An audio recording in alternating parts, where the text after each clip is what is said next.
All right. Looks like we are live on here. I want to thank everybody for joining us on this beautiful Tuesday night.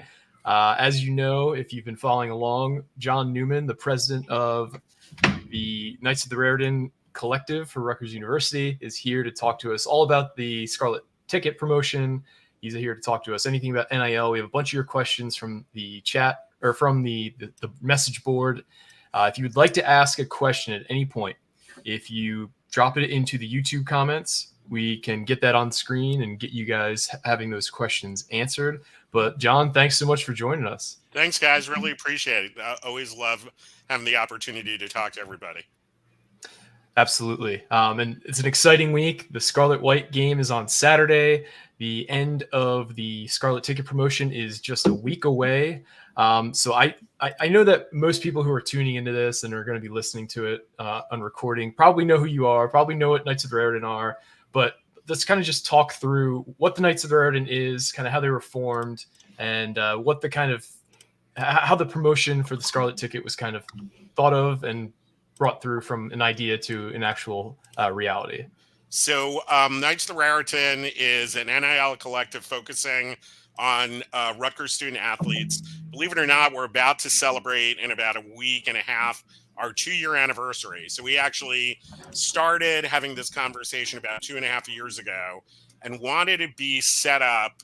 We sort of saw the NIL train coming when people really weren't paying attention to it, and realized that collectives, which are third-party groups that are allowed to raise money and do deals with existing student athletes at universities and institutions, that was the model or a model that would lead to the ability to raise money, to be able to do deals with student athletes. And our focus has always been retention of existing student athletes.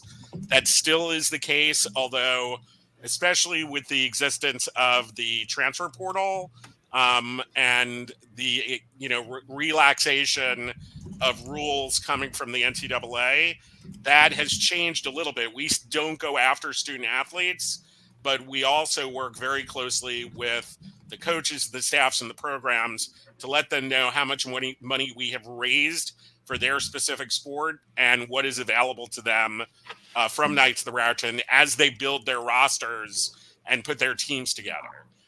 Roster building, as you guys know, in the past it was like you bring somebody in, odds are they're going to stay with you for 4 years.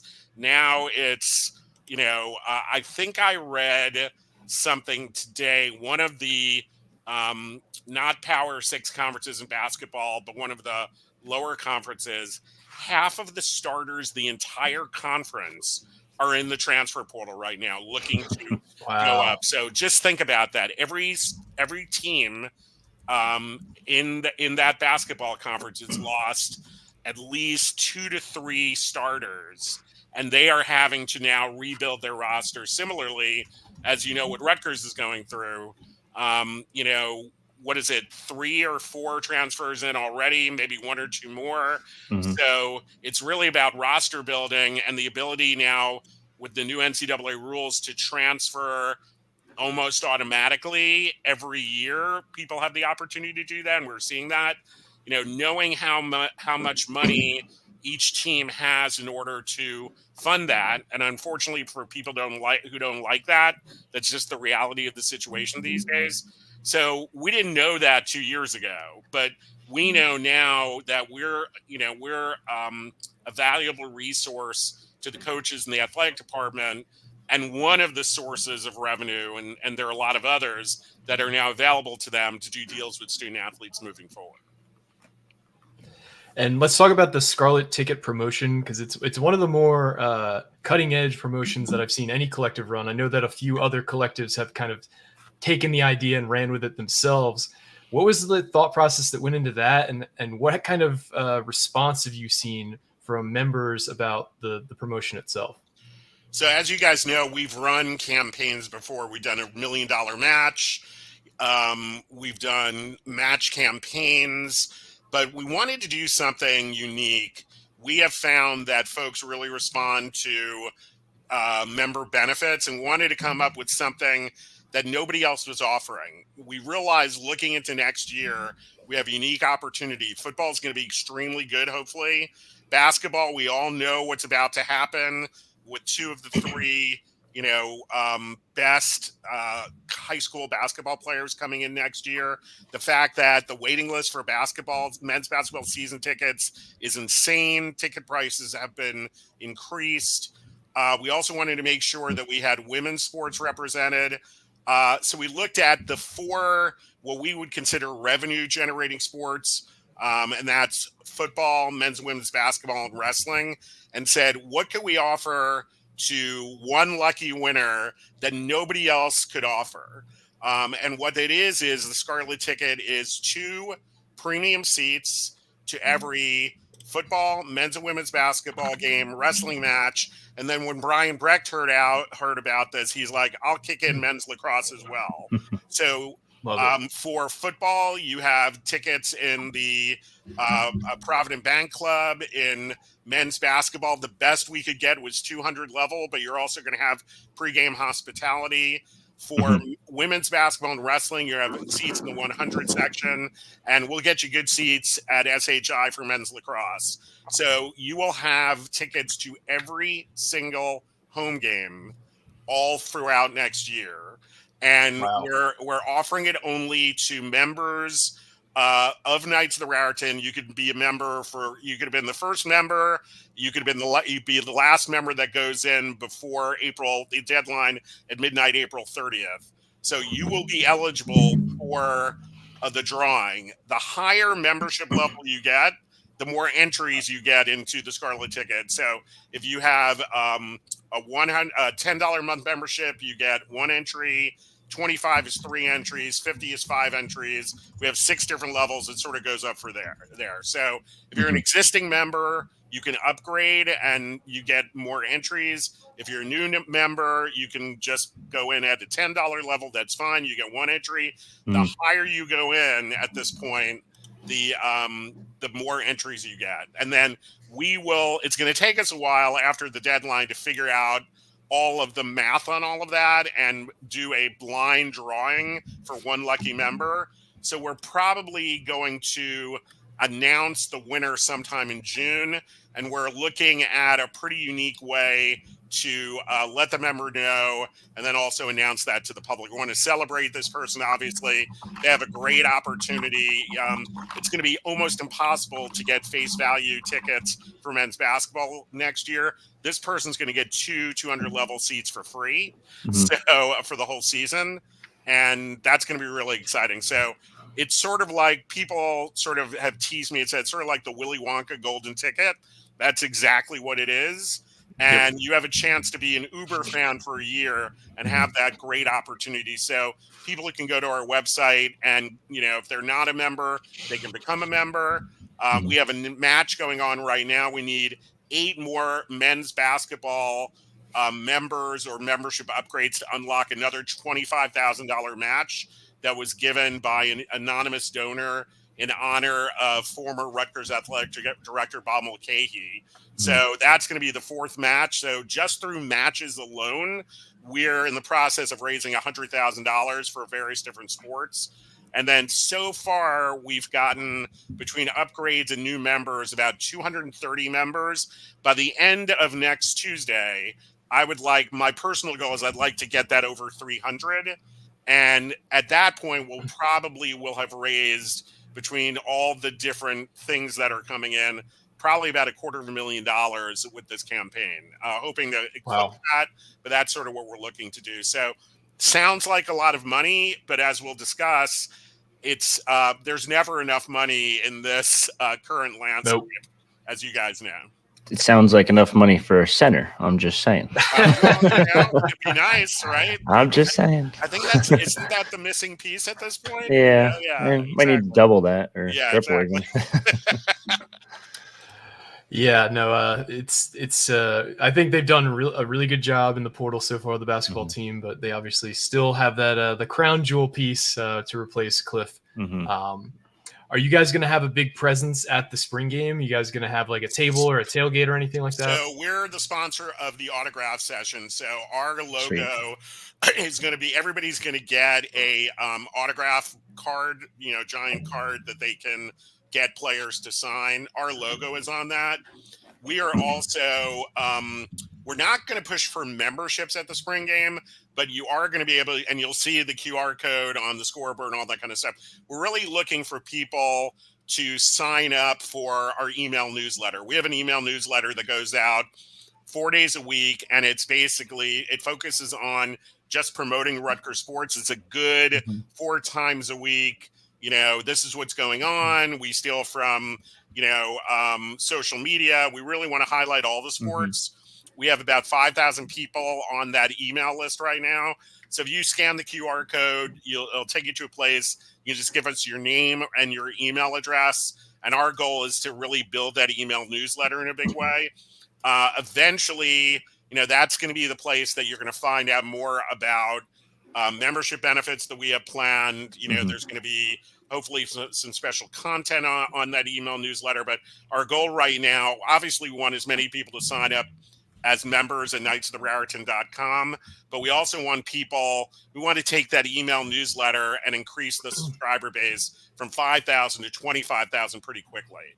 So we're going to, as you'll see, a lot of what we're going to be doing in public is going to be things that will encourage people to sign up for that. We're going to have special giveaways eventually, and all you'll need to do is give us your name and email address, and you get entered for those giveaways, and you get the email newsletter 4 times a week. We think it's a great value. You get it for free, and we're going to really be promoting that in a big way. Yeah, very excited for that. We're starting to get some questions rolling in from the chat. Rich, can you highlight a few of these? Yes. Where do you want me to start? The one from let's start with Lavish Eagles comment. It's not a question, he said, but all right, there we go. Lavish Eagles said, not a question. We have, I'm sure that's your best way to contribute. Everyone loves some beers. So we have a really good relationship with Twin Elephant. Folks have been buying up on the banks IPA. The second the new batches come out, they buy it all up. So we're talking to Tim at Twin Elephant. We're probably going to be announcing, they have an event coming up that they're working with the Rutgers Alumni Association on. We're probably going to have a presence there. But our goal is to expand the relationship, hopefully, with Twin Elephant. We're going to encourage them to brew more of that beer. And we'd always said that if that was a success, maybe we'll roll out a different style come the fall. But it's been really great. That's been available at SHI. It's been available at JMA. And we're looking to expand that relationship. So Lavish Eagle, stay tuned. Let me take you. All right, go on, Mike. No, I said like a nice crisp like Pilsner for the fall for tailgating. I mean, the IPA, a little pumpkin spice in there. No, come on. No, please no. It's just an idea. It was just an idea. No, please, no. Our board is pretty particular about the beers that will carry the KTR banner. So, we actually had fans do a taste test in one of our events to pick out which one would be our first, and the IPA won out. But, other than the disgusting beers you just mentioned, Richie, I don't like them. I'm just saying they're popular. We will look at opportunities to expand the roster, so to speak. Well, let me ask you this, kind of piggybacking off that. Any opportunities with distilleries or like even coffee breweries? So we, we work with a partner, Student Athlete NIL is our partner. They run 50 collectives around the country. We've talked to them about a couple of their schools have vodkas. So we've talked to them about that as well. And, we'd love to look for, we always like to work with local businesses.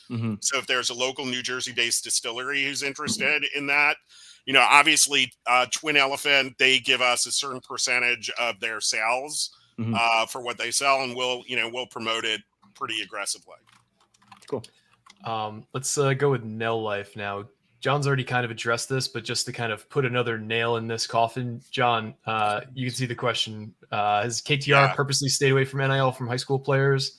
Is that a viewpoint starting to change? Also, can we get NIL help Danny find a nice Jewish girl? I've given up on the latter part of that comment. That is not in my purview, and I've known Mr. Breslauer for a long time. Yeah, here is our player acquisition strategy. Okay. Mm-hmm. We have never wanted to get involved in contacting players directly. That is not our expertise. That really doesn't do anybody any favors. And that philosophy has really solidified as we have created more of an ongoing relationship with the coaches and their staffs. You know, they're the ones that really know who to go after and who they want to go after and who the good fit is. Mm-hmm. Our role is to try and raise money to help them do that. Think of it as, and this is really the direction things are going. Think of them as general managers of professional teams. And I know that's going to make people bristle. And they have budgets and salary caps, right? So the more money they have to manage and to apportion out to their players, and we're just talking about the donation side. We're not really talking about the corporate side. That's a whole different ball game there. But the more money they have from all the different channels that they know how to manage, they're the experts. They know what they need on their teams. We say, okay, you have this amount of money that can come from us over a period of time. They then know what to work with, and then they come back to us. It's very much a collaborative relationship and say, okay, these are the deals that we want to be able to do. This is what we want players to do in exchange for doing that work. And that's how they build a roster, and we help them build a roster. Gotcha. That makes a lot of sense. Let's go to another question here. Richie, can you go to Ignacio A's comment? Yeah, gotcha. Sorry, I keep covering John's face. Yeah. Does your group reach out and work with bigger companies and corporations to secure collectives? I think he means NIL funds. Right. Or do they concentrate on only certain size comps, or are the comps receptive when the collectives come calling? The corporate side has been a bit of a challenge, and it's not really a surprise to me because historically, there's been this narrative about, as you guys have seen, and I'm sure you've seen on the message boards over the years, well, we're between the number 1 and number 4 media markets. We have all these companies around here. They should embrace Rutgers sports. And the truth is they do to a certain extent, but there's a lot of competition. All of them have marketing dollars that are very limited. Rutgers sports marketing does a very good job of, trying to do as best they can to get them to invest in Rutgers sports.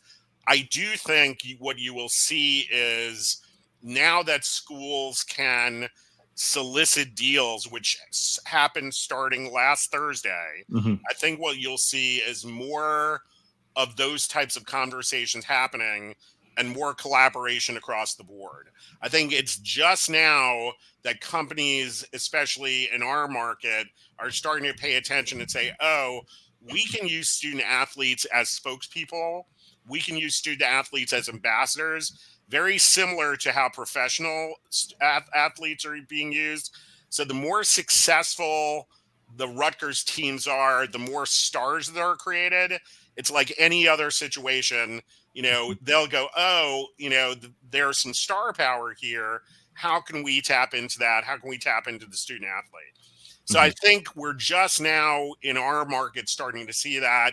In markets where there's nothing else going on, like the Nebraskas of the world, to a certain extent, the Columbuses of the world, the Ann Arbors of the world, where those teams are really the professional teams, it's a lot easier to make that sell. Here, I think we're just beginning to see that. We do outreach. It can be a bit of a slog. Our focus, at least our executive committee's focus, has been more on the donor side. But with our partner, Sunil, that is a big focus for them moving forward. And we're going to see how it all nets out and whether there are opportunities to collaborate with folks in order to solve that corporate problem. You mentioned it a second ago, but last Thursday, the ruling with NCAA, the schools can now kind of help a little bit more. How important in that and how impactful is that for you guys? So, we always thought, but we never really knew that if we had the infrastructure in place to be able to service, schools or third parties and say, look, we can help you. If you can't do it, if you can't pay the players directly, if you can't, do the legal, do the accounting, all that kind of stuff, we have the ability to do that.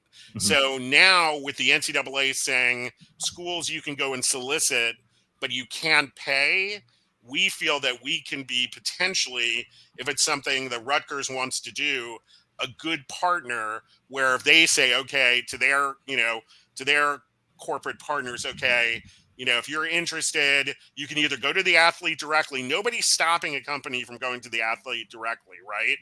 But if they don't want to do that, or if they want to do it on a big scale where they don't have the infrastructure to do that, we can be that partner that if a third party comes to us and says, or if Rutgers says, okay, we have some companies that are interested, we are perfectly positioned to then service that deal and, manage all of it for them, put together all of the legal documents, manage the, if student athletes have to do social media as part of that or do events, we can manage that process. Student athletes are very busy, as you guys know. Oh, yeah. And just keeping them pointed in the right direction and helping them do that, if they have to do certain things in order to earn the money, is a full-time job. And we have folks that can do that, as we've proven with other deals that we've done in the past. So we're still waiting to see. Obviously, it's last Thursday. I think everybody's still trying to figure all that out and what it's going to mean for us. But we're optimistic that not only we can help them, work those deals, make sure that, the fulfillment side and the legal side and the payment side happens, but also, we're really interested in increased abilities for all of us to collaborate and work together. And we think that that's going to happen.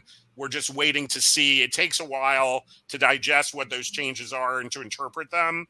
As you guys know, every state is different now. There are different state laws.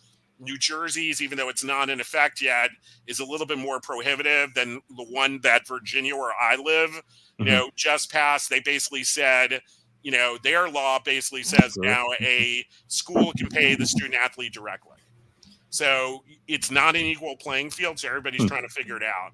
But I think, and I hope that, by the time fall rolls around, we'll be able to offer additional benefits to our members that we're really excited about.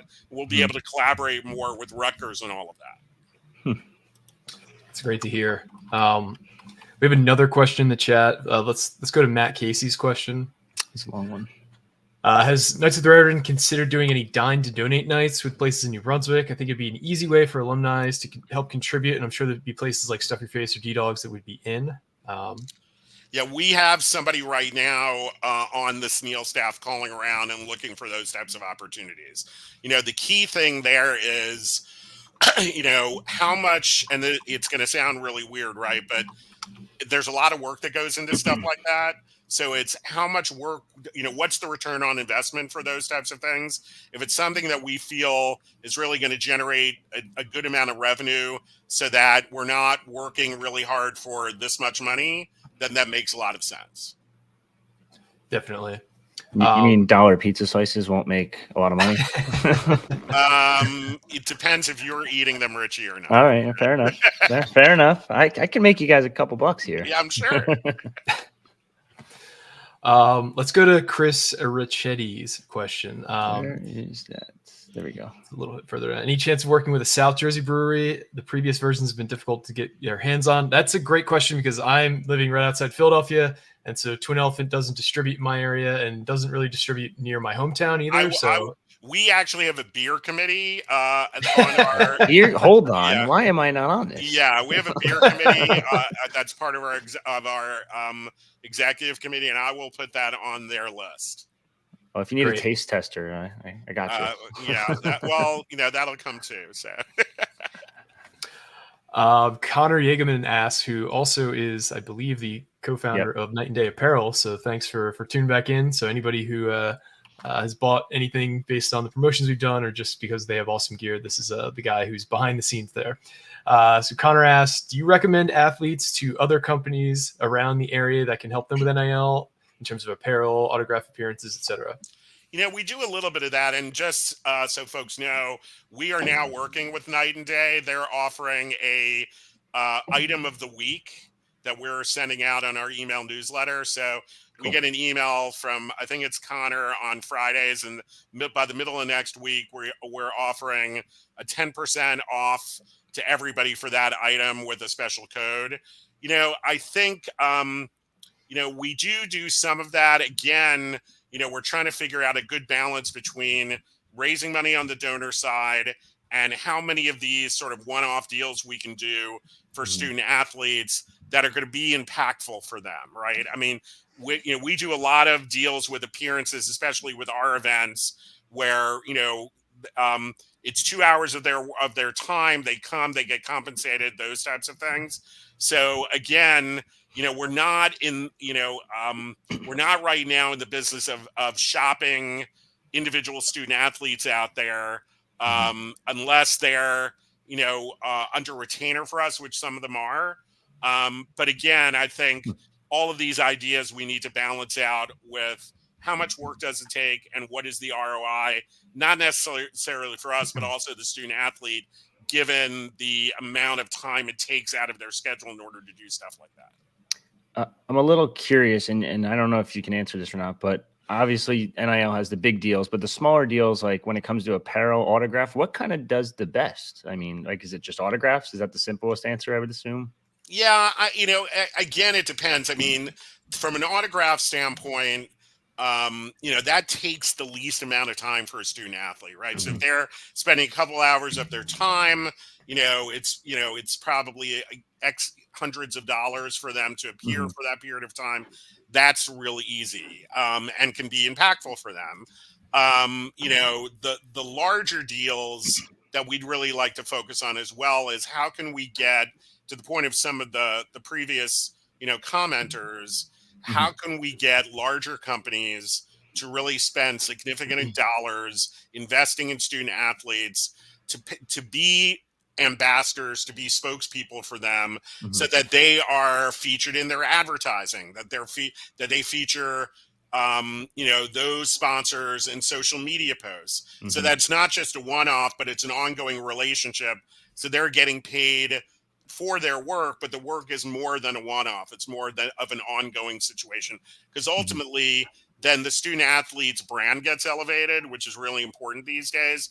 And it also shows these bigger companies, hey, if we invest in Rutgers student athletes and ambassadors, we can get a return on investment. We can see the needle move.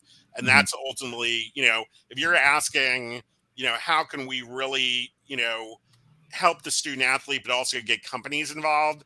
I think it's really those ongoing relationships where student athletes may have a personal stake in those brands. Maybe they're, maybe it's something that they've eaten all their life, or if it's a hospital, maybe it's something where one of their family members was helped, or if it's a restaurant, maybe it's somewhere that they go frequently. All those types of things are important. And it's more than just hey, come for an hour, do a couple of social media posts, whatever. The other thing is, even though, and I love, what Connor is doing, even though, the apparel helps elevate the brand, at the end of the day, it's how much of that gets sold that is ultimately the most important piece for the student athlete. So how can we then, as a group, promote that, line of apparel so that they're really getting a meaningful return on investment on that? Yeah, I think the other thing that's challenging with college athletes, in terms of, you're talking about star power, like their stars burn very bright for a very short period of time. There's, for every, Caitlin Clark, who's the returning player of the year, for every returning Heisman Trophy winner and a Caleb Williams, most of the guys who have these standout, really high earning potential type seasons, they can only really maximize that for a few months. Like, for example, if Rutgers, goes 6-0 to start the season, they get a big ranked win. Like, those football players then only really have 6 to 8 weeks to really capitalize on that hype of being on the Rutgers football team. And for basketball, they have, Dylan and Ace are, they have hundreds of thousands of followers across social media platforms. But, if say Jeremiah Williams hits a, half court game winning shot, he's only really got the rest of the season to kind of cash in on that. How do you guys approach like the time sensitive nature of these college athletes having, only a limited amount of time to make money. I mean, and I think that's, it's sort of what I'm talking about in brand elevation. If, we know coming into this year, there's a lot of excitement around the potential of football and men's basketball in particular, right?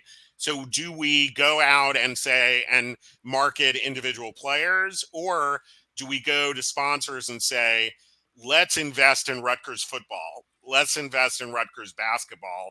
Let's do it across the board.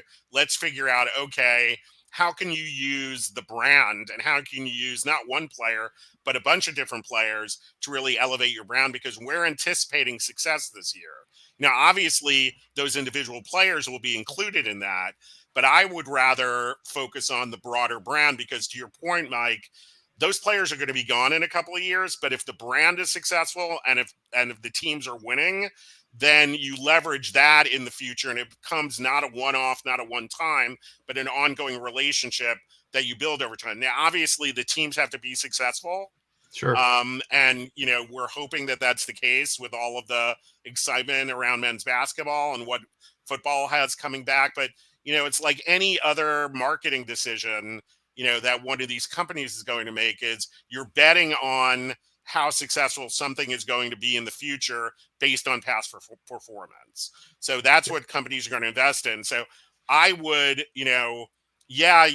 sometimes you roll the dice, sometimes, with individual players coming back and what gets offered to them and what they're paid, you're paying them on past success and you're hoping they're going to be as successful moving forward. Sometimes that happens and sometimes it doesn't. It's the same thing in professional sports. People are making money on what they did last year, hoping that it'll happen this year. Sometimes that happens, and sometimes, it's a roll of the dice. Yep. So we got a few more questions that have been rolling in here. We appreciate everybody for participating because this is really helping drive conversation. Rich, do you want to go to Adam's question next? So Adam asks, why can't I find it? Oh, there it is. Yep. This one. What do you think Knights of the Raritan has done best these past 2 years, and where do you plan on improving this fall? I think we have done a decent job of putting together incentive promotions, especially these campaigns, that helps drive the growth of membership. I think we need to do better at that. We definitely need to do better on the corporate side, and we've had a lot of internal discussions about that. But we need to figure out how to reach people that we haven't reached before. I think we do a very good job of maximizing people we can reach through social media, people that we can reach through the fan boards like the Rivals board, people that we can reach in ways that are sort of easy to reach. We do not have access to, Rutgers email lists. There are tons of people out there that probably don't even know we exist just because we're limited on reaching them directly. That's why building this email database is really important to us. And that's why the email newsletter is important to us, because we want to be able to touch people on an ongoing basis and reach fans that really don't know who we are and how important it is. I think being able to collaborate more with athletics moving forward, which I'm hoping we're able to do, would help that out. But, we're going to be doing many more events. We're going to be doing a lot more giveaways. We're revamping our membership benefits, one of which is moving forward, and we'll have a formal announcement with Richie and Mike coming up, but we're going to be able to offer our members discounted Rivals memberships moving forward, which is really cool. So we have heard loud and clear from our members, they want more of that kind of stuff. We are working with a fulfillment house in order to make sure that the membership benefits get delivered on a more timely basis. But probably in the fall, we'll have more announcements around what you get at the different membership levels, some of which we hope are really going to excite people, and some of which people have been asking for since day one. We're just waiting to see if we can logistically do all of that right now. Got it. Yeah, awesome. Few more questions in here. We got some kind of silly questions if we want to. I was going to say, did you want to see that one or no? Well, which one are you talking about? The Harrisimiak's beard one, or the fact that there's a Twitter account called Harrisimiak's beard. Yeah, I just want to highlight that there's a Twitter account just called Harrisimiak's beard. John, you're doing great work. Do you think my look is more well trimmed than Mike? Yeah, you're Whoa, this is more for welcome John. to mine. This is for John. I think it's good. Notice they're just focusing on the beard, not on Coach's head, which is a whole different animal there. Which I love the look. I think it's great. So yeah. Anyway, as you can tell, we take this very serious here. Yeah, I can imagine. Yeah, exactly. There's another one. You want to do to Gracchus's question here? I don't know if I see that one. Let's scroll down a little bit. It's underneath Adams. Oh, gotcha. So Gracchus asks, are we ever going to get Danny DeVito to Jersey Mike's arena? I mean, it makes too much sense. If he was ever going to come, he's a New Jersey native. It'd be this year, right? I mean, you're going to have to ask, who is it? The CEO of Jersey Mike's, who is investing a lot of money in that, whether if anybody's going to get him to Jersey Mike's arena, the people at Jersey Mike's are going to get him to Jersey Mike's arena. Exactly. Right? Yep. So, we have no ability to push that, but I would think that at some point Jersey Mike's is going to want to cross promote their ad campaign, and that's a no brainer, right? Yeah, absolutely. Especially if you get Ace and Dylan in the commercial too. Like that's a win-win-win-win-win. Exactly. Yeah. Now, have they ever reached out to you guys at all? Because I know they've done some stuff with the basketball players, but I think that's just straight up we've talked to them a little bit. I know they do direct stuff with some of the sports, and I'm not really involved in that. And obviously they're a big sponsor of Rutgers athletics, and I think now that there's more opportunity to collaborate, I think moving forward with Rutgers, we want to be careful. We have intentionally not really solicited current big sponsors of Rutgers because we don't want to confuse them. Yeah. But now that I think that that the world may open up a little bit, we're optimistic that there's going to be more of those types of opportunities. Let's go to Matt Finnerty's question. He's asked two, but let's go to his first one. I think I want to ask you this, especially John, because this might have changed over the last couple of years. Are athletes able to get paid to do athletic activities such as a skills competition or invited scrimmage? I know that there was some kind of Midnight Madness questions from last year. I think that is still still being decided. I don't know. Again, with the schools now, the schools can't directly pay the players still. So that's that thing. But I think now that the schools can get more involved with the deals, I think schools are trying to figure out the answers to those questions. So, for example, players could get paid for being involved with camps, whether it's their own or so. If that is considered an athletic activity, yes. I do not know whether the rules have changed enough to allow for a preseason scrimmage against another school that the public is invited to and they have to pay money for, whether that could go to a collective or not. I think you're going to see a lot more of creative thinking around those things and the pushing of the envelope if, in fact, schools can now solicit those deals. Because theoretically, as I'm thinking about it, if a school wanted to do that and solicit a sponsor to sponsor that and have that work through a third party like a collective, there could be a way to do that. It's really, that's still above my understanding grade right now as far as what happened last Thursday. Interesting. Matt Finnerty asked another question. Can athletes themselves promote joining a collective? So we have a number of student athletes that we pay as a retainer. And one of the things that we ask them to do is promote Knights of the Raritan on their social media channel. So if that is the question that's being asked, yes, student athletes can promote and have promoted, hey, join Knights of the Raritan.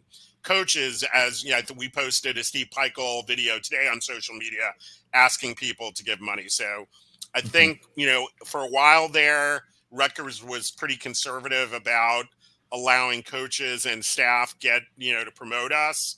That has eased, and I think will continue to ease moving forward as this becomes much more, if you were going to ask coaches a year ago and ask them today, how important NIL is and how important the ability to raise money is. A year ago would have been sort of important. Now it's the most important thing. So I think there's definitely been more movement. We've had more discussions with coaches about what we can do to help them help us raise money. And I think we're going to keep on seeing the pendulum swing more in that direction. A lot of people aren't going to be happy about that. We know there's a certain percentage of people that want college sports to be pure in their minds, and they don't like the sort of professionalism that has emerged. And it's unfortunate for those who really like the good old days, like a month ago. But this is the direction that things are going. If I looked into the crystal ball, I think within a year you're going to see many schools sort of take over a lot of what we're doing right now. I don't know what our future is going to be. I think schools are going to be given more and more freedom to solicit deals and eventually manage all of that themselves. I think you'll see NIL departments and athletic departments as this eventually happens. And I do think eventually you're going to see revenue sharing and some sort of maybe even collective bargaining where student athletes will be paid directly by the athletic departments, have a base salary, be employees. I don't know if they'll call them employees, but I think within about a year, that's the direction a lot of this is going in. It's happening incredibly fast. The NCAA keeps on losing every battle they go into court to fight. And I think given the amount of money that television groups are paying conferences and college athletics these days, it's going to be hard not to have an argument against some sort of revenue share. We're already seeing the ripple effect of that. Athletic departments are retooling. Texas A&M today, Trev Alberts came in, and after a month being on the job, he fired half his staff and is going to retool the whole athletic department based on where things are going. And I think we're going to start seeing more and more of that moving forward. So less bloat amongst the administration level, try and streamline things to open up as much money as possible for the athletes. Yeah, but also I think too, people are going to, within athletic departments, may need to have a different skill set in order to take on more responsibility around NIL and maybe less responsibility around what they've historically had a responsibility to do. Because if NIL becomes the most important thing, and today it is, tomorrow it might not be, figuring out a way to feed that monster at the same time, you're going to have to feed the scholarship monster, the facility monster. All of those things might take different skill sets, or having the same people do 3 or 4 different additional things. Yeah, the Alston monster.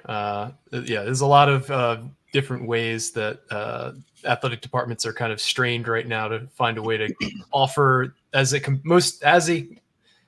much of a competitive package as possible to their student athletes, because there are differentiators. And that's why, that's one of the reasons we wanted to make sure we had the membership model as part of what we do.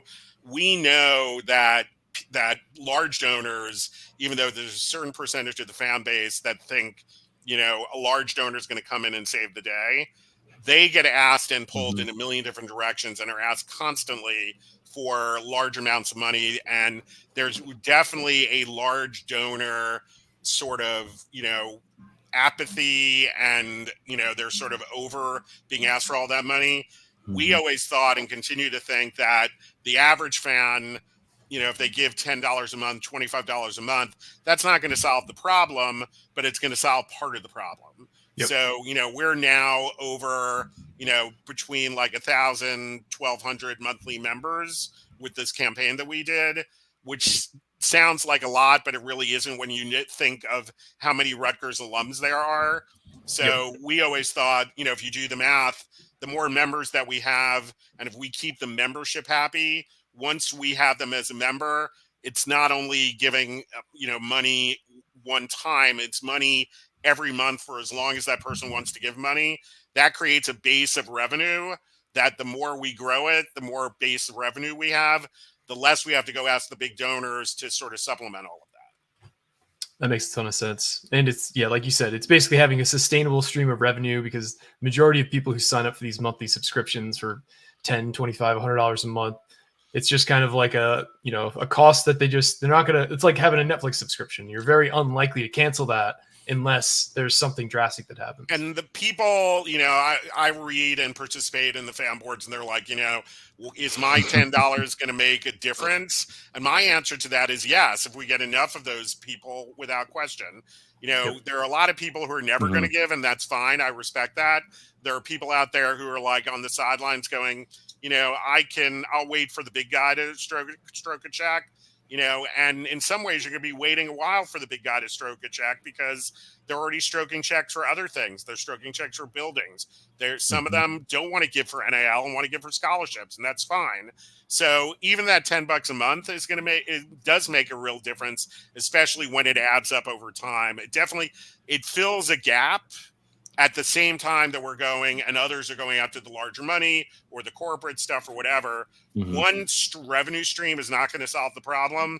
We need 5 or 6 different revenue streams. And the more members we get, the less pressure it has on those other revenue streams. Gotcha.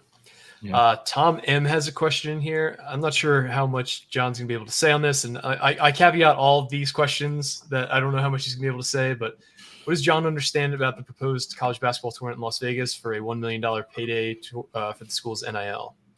John understands a lot about that. John just can't talk about that. Yeah, I figured that much. And this isn't like, we got a secret. We're not going to tell you guys. There's like legal implications to all this. And let me throw a caveat around all of that. There are a couple of sort of constant themes I see on the various different fan boards I want to make sure people understand. I would love to be able to tell people how much a player is making and how much this guy got for this season or whatever. We cannot do that for a number of different reasons. Number one, it's privacy. And I'm as transparent in my business that I work on every day. I try and be transparent as possible. But in this case, for competitive reasons, where coaches have asked us not to share that information because it puts them at a competitive disadvantage, we are not sharing how much a player makes, how much a player gets offered, all those types of things. Because what we have been told, and we respect it, it puts our teams and our coaches at a competitive disadvantage. So that I want to sort of, I saw questions on the fan board like, how much did this guy get? I can't talk about that. So, and what I would say is, when you read across the board, and I think Richie can vouch for this, I would not always believe what is out there. Some of the stuff is true, but some of the stuff is way off, and I don't know where it's coming from. Opposing teams. I mean, it just comes from everywhere. Crazy, it's strategic advantage for everyone. And then the other thing is, on things like what we're talking about here, we would love to be transparent about, scheduling and other different revenue streams and all that kind of stuff. But we really can't for all of those competitive reasons as well. We view the coaches and the athletic department as a partner, and there are some things we can talk about and some things that if we talked about it, it would put them in a bad situation. We're just not able to do that. That's totally fair. And we understand that, but the questions, they're always going to be here. Yeah, and I understand people are like, I'll give if you tell me what every player makes and where the money's going to. And I would love to be able to do that, but the truth is, and it's going to sound really nasty, we feel that we're pretty trustworthy. Trust that we are working directly with the people who are making those decisions on a daily basis to try and put the best product on the floor or on the field as possible. We're not making stupid decisions. We're working with them to make sure that the money gets to the places that will be most impactful for Rutgers athletics. Awesome. Yeah. You guys this is not a revenue stream for your individual pockets. None of you guys are getting paid to do this. It is all volunteer time. And you guys all have, very limited free time that you're deciding to dedicate to the collective itself. So I do think Ken Ken Miller had a comment in here. I know he's also on the executive committee, I think, for. He's also on the beer committee, Richie, if you want to. All right. Might be my new connect. Yeah, exactly. He said, John, you're such a well-intentioned individual. And I couldn't agree more. You guys do a great job. And it is I wouldn't even say it's a thankless job. It is you get a lot of. I think we viewed this at the beginning as this would have a certain shelf life. I think we're probably 2/3 of the way through our job. Like I said, I think in about a year there's going to be a question as to if it goes where I think it's about to go. I think the universities are going to have a lot more responsibility. The athletic department is going to take a lot of this, and we may, come to a point where we just hand it off to them because they're much more well-equipped in the overall scheme of things to do this. Mm-hmm. We have a really good partner in Student Athletes NIL. They get now, just full transparency, about 10 to 15%, depending on the revenue that comes in, they get paid to do all the work behind the scenes on everything we ask them to do as far as doing contracts for players, managing events, making sure the players get paid, making sure the players get educated. A certain percentage of that money goes back to Rutgers Athletics. Knights of the Raritan is actually a paying sponsor of Rutgers Athletics. So the advertising you see comes out of the money that goes in to help, spend money to make money. So the more we promote what we're doing and our sponsor, Rutgers Athletics, we're then able to bring more money into the collective. So just want to let folks know that small percentage of money that comes in does get paid to somebody. Some of it gets paid, for all the work that they do, and some of it gets invested back in Rutgers Athletics. Got it.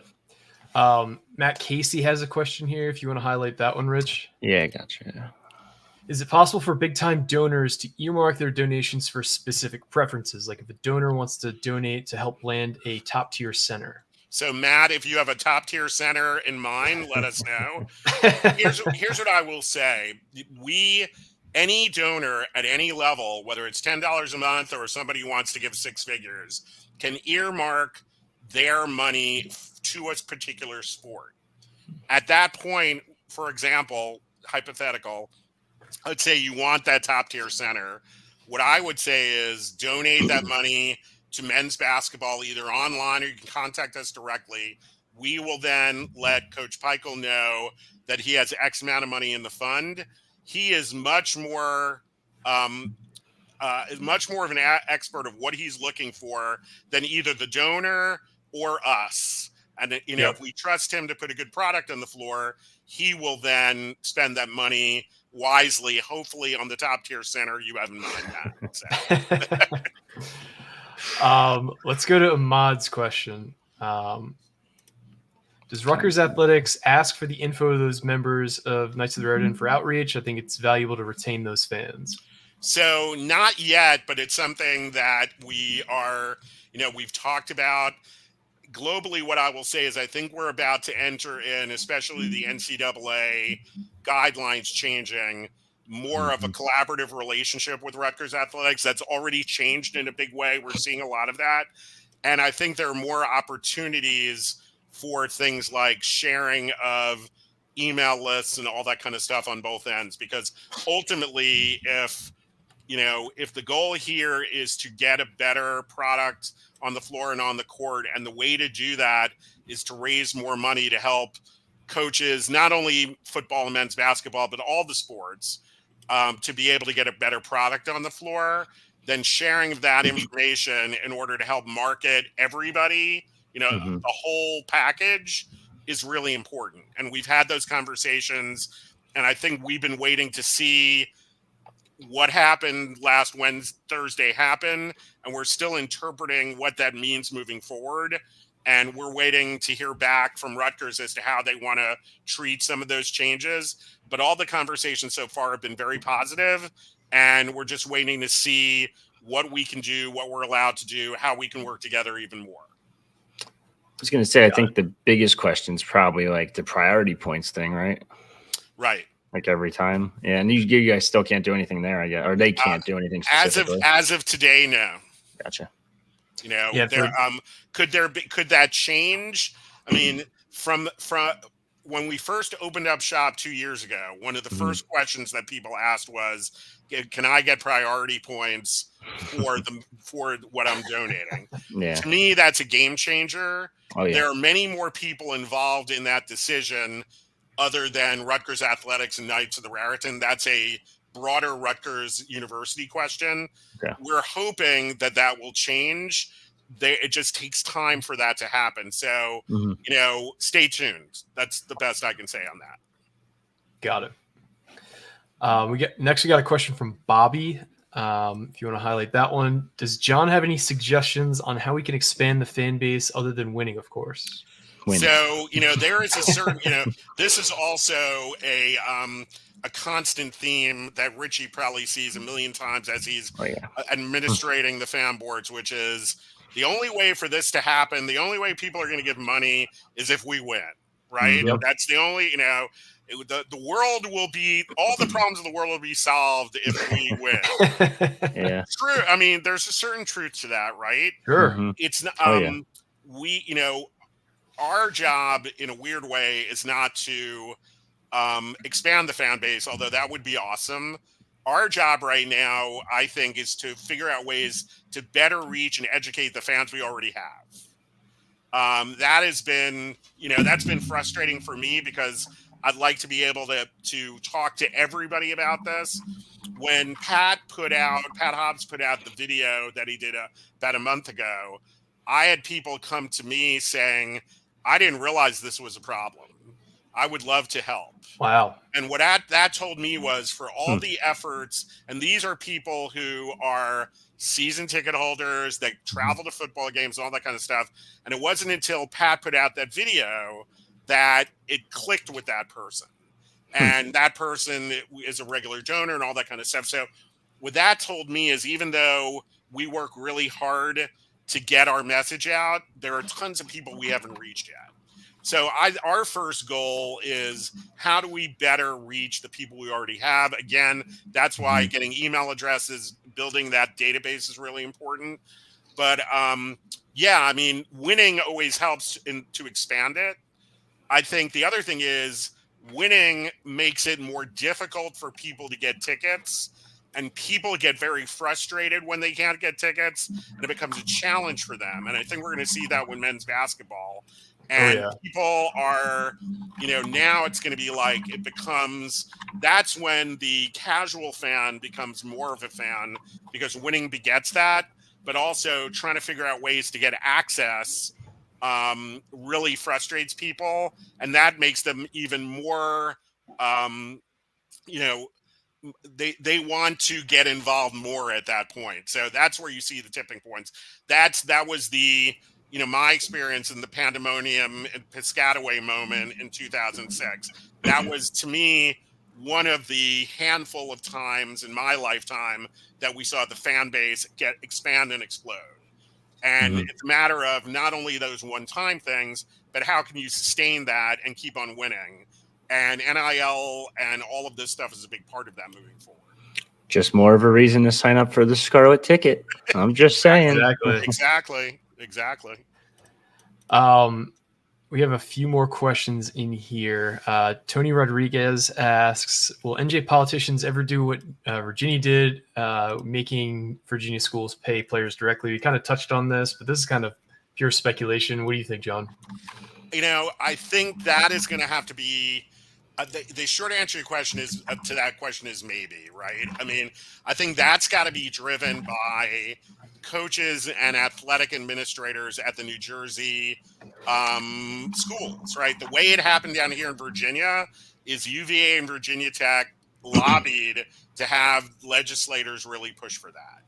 It also helps, if you look, one of the common denominators in each one of those states is every single one of them had a Republican attorney general who really pushed for that.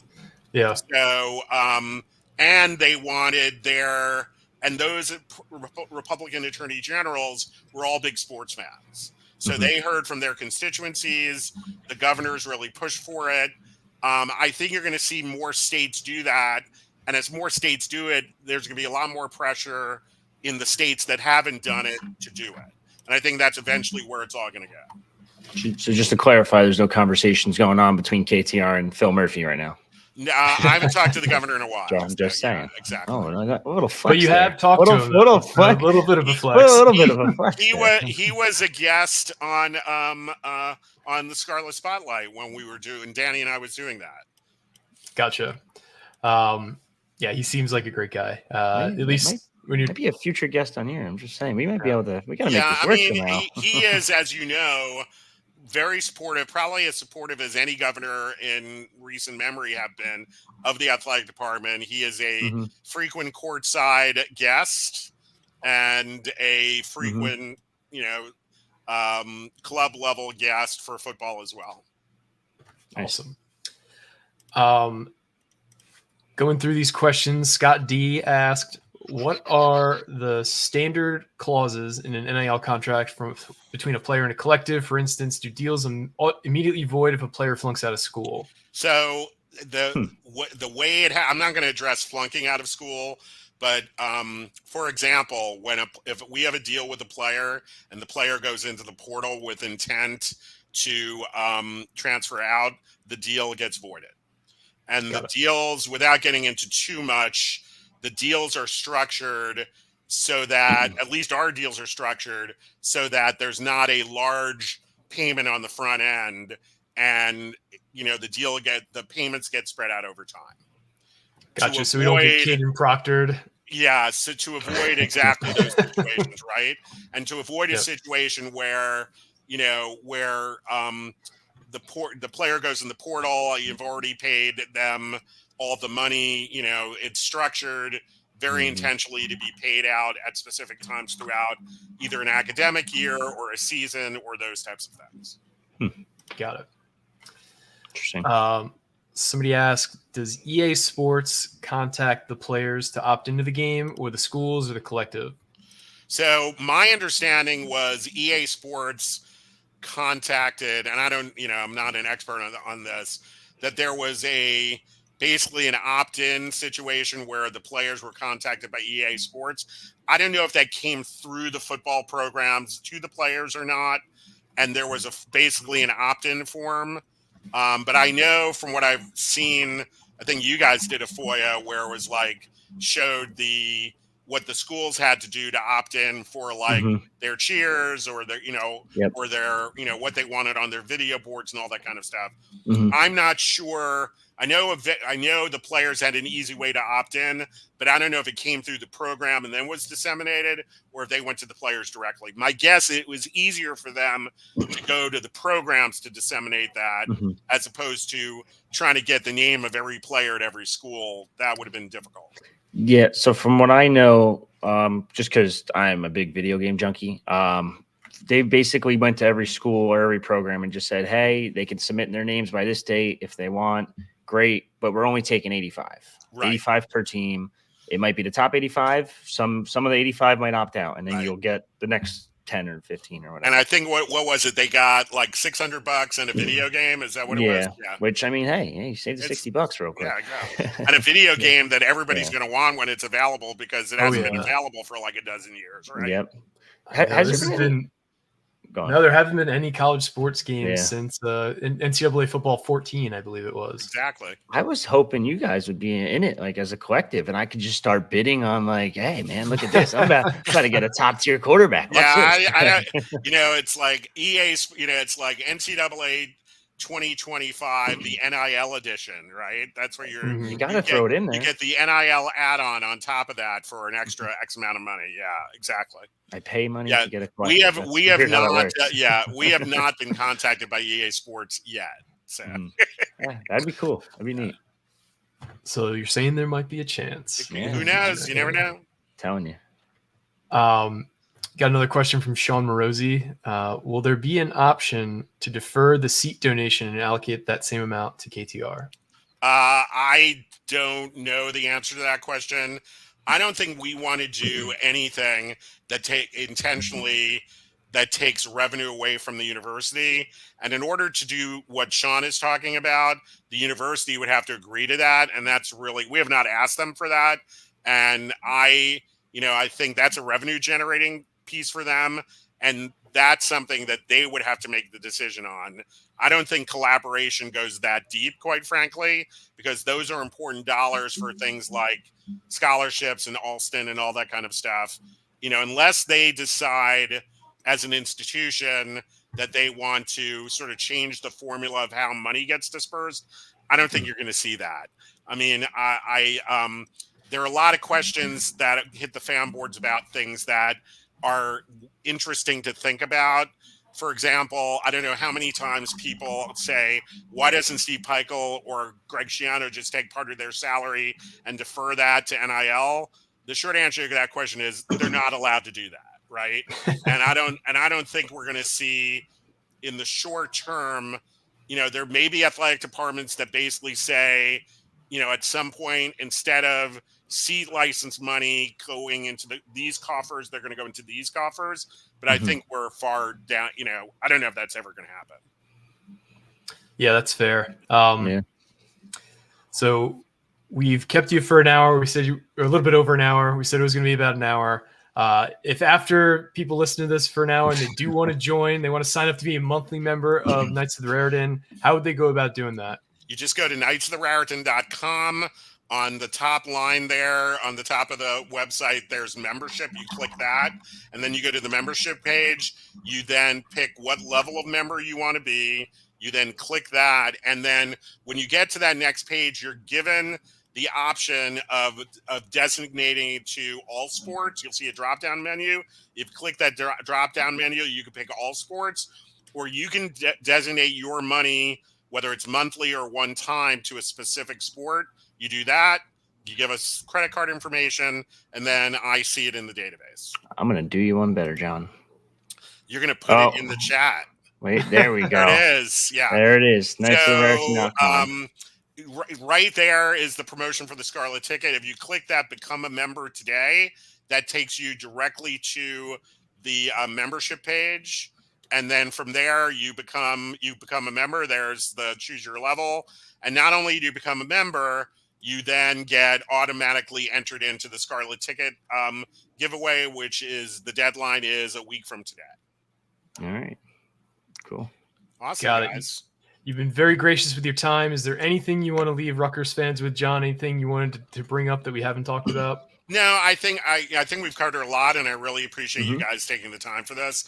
I think Rutgers has been very helpful for us. I mean, when we came to them and said we want season tickets across the board, especially those basketball tickets, there was a little bit of a pause because we know how valuable those tickets are.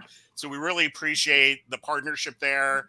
And, I don't know if we're ever going to be able to offer something like this again, quite frankly. So if people want to have that opportunity, joining is the best way to do it. But I also know that we really appreciate all the ideas. We probably have thought about just about all of them, but certain things we can do and certain things we're not allowed to do. But if anybody has any ideas, anybody wants to reach out, as Richie knows, I'm on the fan boards all the time promoting all this stuff. And I really look at what people are saying and where I feel I can add value and answer questions, I do. But assume that, for the foreseeable future, even if it's $10 a month, it means a lot.